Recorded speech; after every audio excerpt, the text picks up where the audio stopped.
ఆస్తుల రిజిస్ట్రేషన్ సంబంధించి దస్తావేజుల లేఖరుల రాష్ట్ర సంక్షేమ సంఘం ఈరోజు పెన్ డౌన్ కార్యక్రమాన్ని చేపట్టింది. ప్రభుత్వం 396 జీవోని ఏదైతే అమలు చేసే క్రమంలోని వీరంతా కూడా వ్యతిరేకిస్తున్నారు. మనతో ఇక్కడ ఆందోళన దిగినటువంటి దస్తావేజు లేఖరులంతా ఉన్నారు, అసోసియేషన్ సంఘం నాయకులు కూడా ఉన్నారు. సార్ చెప్పండి, ఈరోజు ఏదైతే పెన్ డౌన్ కార్యక్రమం ఉందో దేనికి చేస్తున్నారు?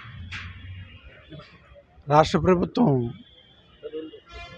ఈ నెలలో ప్రవేశపెట్టిన 396 జీవోని దస్తావేజు లేఖల వ్యవస్థకి జీవనోపాధి ఆటంకం కలుగుతుందని, రాష్ట్ర ప్రజలకు సరైన క్రయ విక్రయాలు జరిపించుకునే పద్ధతి ప్రకారం వారి రిజిస్ట్రేషను చేయటానికి ఆటంకం కలుగుతుందని, మా జీవనోపాధికి తీవ్ర నష్టం కలుగుతుందని 396 జీవోను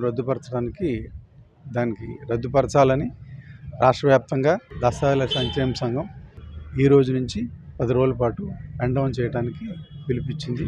ఆ పిలుపుకి అనుగుణంగా పెన్ డౌన్ కార్యక్రమం ఈ రోజు నుంచి మొదలు పెట్టడం జరిగింది. రాష్ట్ర వ్యాప్తంగా ఎంతమంది లేఖరులు ఉంటారండి?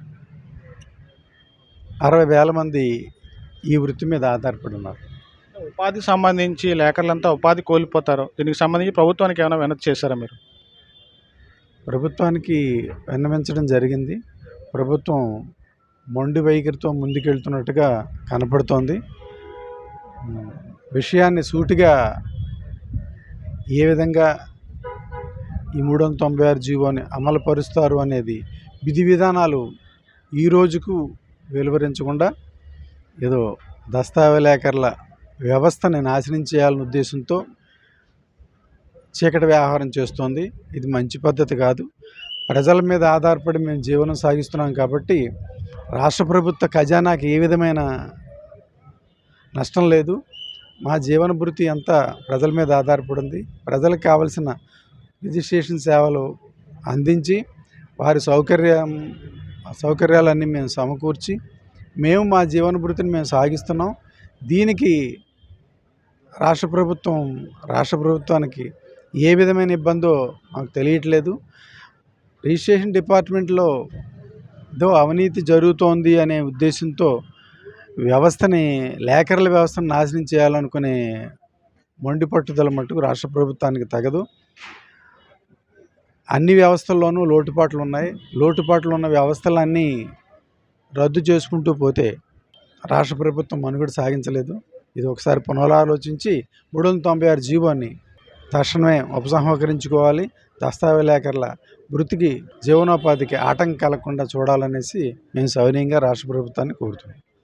ఏదైతే 396 జీవోతోటి సుమారు 70,000 మంది ఉపాధి కోల్పోతున్నారు. దస్తావేజు లేఖరులంతా కూడా ఉపాధి కోల్పోయే అవకాశం ఉన్నది. దాంతోపాటు ఏదైతే 396 జీవోకి సంబంధించి ఎలాంటి నష్టం వాటిల్లుందండి? అసలు దస్తావేజు లేఖరులు ఎప్పటి నుంచి సేవలు చేస్తున్నారు? దీనికి అనుగుణంగా అంటే వీరికి అనుగుణంగా ప్రభుత్వం నుంచి చర్చలు ఏమైనా చేపట్టారు? ఇంకా చర్చలు ఏమీ జరిపించలేదు. ఈ మా వ్యవస్థ సుమారు బ్రిటిష్ కాలం నుంచి మా డాక్యుమెంటేటర్స్ ప్రజలతో అవివేకమై వారికి కావాల్సిన సేవలు మేము చేస్తూ ఉన్నాము. మాకు రాష్ట్ర ప్రభుత్వం నుంచి కాదు, ఎవరు గవర్నమెంట్ వారు ₹1 అన్నది మాకు ఇవ్వరు. మాకు ఏదైనా ఇచ్చేది మేము ప్రజల దగ్గర నుంచే మేము వసూలు చేస్తున్నాము. మరియు ఇంకొకటి పాస్పోర్ట్ కార్యంలాగే ఇది కూడా కార్పొరేట్ ఆఫీస్ చెయ్యాలి అనేసి అనుకుంటున్నారు. కానీ పాస్పోర్ట్ ఆఫీస్కి కావాల్సింది వాళ్ళకి అంటే నేను పాస్పోర్ట్ కార్యాలయాన్ని నేనేమని బ్లేమ్ చేయడం లేదు. వాళ్ళకి కావాల్సింది ఒక Aadhaar number, date of birth అవి ఇస్తే సరిపోతుంది. కానీ మాకు ఇక్కడికి వచ్చేటప్పటికల్లా టైటిల్ లీడ్ ప్రతి వారికి ఒక టైటిల్ అన్నదేమోను ఒకరికి పిత్రార్జితంగా రావచ్చు, ఇంకొకరు క్రయ విక్రయంగా రావచ్చు. అలాంటిదేమోను పాస్పోర్ట్ కార్యంలాగా కార్పొరేట్ ఆఫీస్ లాగా రిజిస్ట్రేషన్ ఆఫీస్ని కూడా చేస్తాము అన్నది చాలా దుశ్చర్యకరమైన చర్య అని మేము భావిస్తున్నాము. మొత్తం మీద చూసుకున్నట్లయితే దస్తావేజు లేఖరులు ఉపాధి కోల్పోయే అవకాశం కనిపిస్తుంది 396 జీవోతోటి. ఈ జీవోతోటి వీళ్ళంతా కూడా రోడ్డును పడే అవకాశం కూడా కనిపిస్తుంది. దానికోసమే ఈ రోజు పెన్ డౌన్ కార్యక్రమాన్ని చేపట్టారు. సుమారు 31వ తారీఖు వరకు కూడా వీళ్ళంతా కూడా పెన్ డౌన్ కార్యక్రమం చేపట్టే పనిలో ఉన్నారు. దాంతో రిజిస్ట్రేషన్ వ్యవస్థలోని పూర్తిగా రాష్ట్ర వ్యాప్తంగా సమస్యాత్మకంగా మారింది. రిజిస్ట్రేషన్ చేసుకునే పని కూడా ఆన్లైన్లో కూడా అందరూ చేసుకోలేరు. దస్తావేజు లేఖరులు ఎవరైతే ఉన్నారో వారి తాలూకా సహాయం లేకుండా చేసుకోలేని పరిస్థితి అయితే ఉంది. కెమెరామెన్ స్వామితో Sridhar, GT India news, Visakhapatnam.